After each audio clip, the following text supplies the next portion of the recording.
আজকে আমি বানিয়ে নিলাম খাস্তা খাস্তা আলুর সমোসা। 10 মিনিটে বানিয়ে ফেলতে পারবেন ঘরে থাকা কিছু উপকরণ দিয়ে। কি যে মজা খেতে, কি যে টেস্টি, ছোট বড় সবাই অনেক পছন্দ করবে। চলেন আমি আপনাদের সাথে শেয়ার করি কিভাবে 10 মিনিটে খাস্তা খাস্তা আলুর সমোসা বানিয়ে নিলাম। এইরকম একটা সাদা বল নিয়ে নেবেন, তারপরে পরিমাণ মতো হাত দিয়ে ময়দা নিয়ে নেবেন। তো যার যতটুকু লাগবে ওইটুকু পরিমাণ নিয়ে নেবেন। তারপরে পরিমাণ মতো লবণ, তারপরে আমি রান্নার তেল দিয়ে এরকম করে একটু মনে করেন যে দলা পেকিয়ে নেব হাতের মুঠো করে।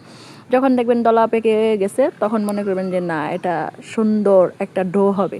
তার জন্য আমি গরম করে রাখা পানি, মানে কুসুম গরম করে রাখা পানি দিয়ে সুন্দর করে ডোটা বানিয়ে 10 মিনিটের জন্য রেস্টে রেখে দিব। এই ফাঁকে মনে করেন যে আমি 2টা আলু সিদ্ধ করে নিয়েছিলাম, আলু 2টা ছিলে আলু ভর্তা করে নিব। তার জন্যে মিহি করে ফিনিশিং করে ভর্তা বানিয়ে নিব। তারপরে দিয়ে দেবো একটু গুঁড়ামরিচ, তারপরে দিয়ে দিব একটু স্বাদ মতো লবণ। তারপরে আলু ভর্তাটা রাইখা এখন আমি কি মানে ওই যে লেচি কেটে নেব 2টা রুটির জন্য। তারপরে এই যে এরকম মনে করেন যে সুন্দর করে একটা ফিরি নিয়ে নেবেন, মানে রুটিওয়ালার ফিরি। তারপরে সুন্দর করে মনে করেন যে গোল করে রুটি বানিয়ে দেবেন।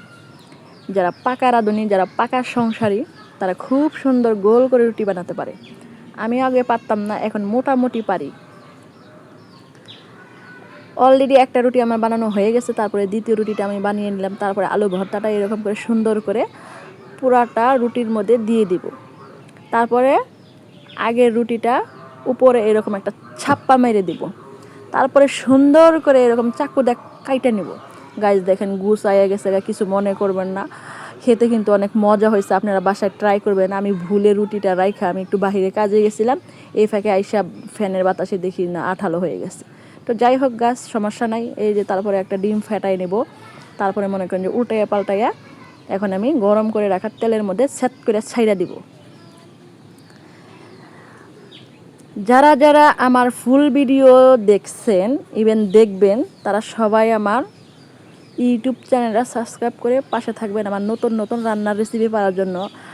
আর যারা আমার খুব ভালোবাসার মানুষ, তারা একটা লাইক কমেন্ট করে শেয়ার দিয়ে পাশে থাকবেন। ধন্যবাদ।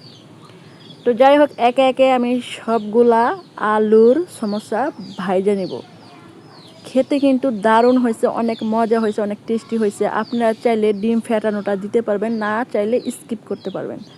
সাথে আপনারা যদি চান যে সস দিয়ে খাবেন, আরও কিন্তু টেস্টি হয়, যেটা আমি আপনাদের ভিডিওর মাধ্যমে দেখাই নাই, ভুলে গেছিলাম ভিডিও করতে। সমস্যা নাই, আমি ভিডিওর মধ্যে বলে দিলাম যে আপনারা সস, যদি বাসায় সস থাকে আপনারা সস দিয়ে খেতে পারবেন।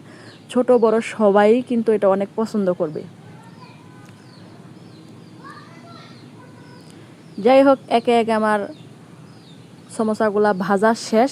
এখন দেখেন কত সুন্দর দেখা যাইতেছে। তো কেমন লাগলো আমার ভিডিও কমেন্ট করবেন। দেখা হচ্ছে নেক্সট ভিডিও।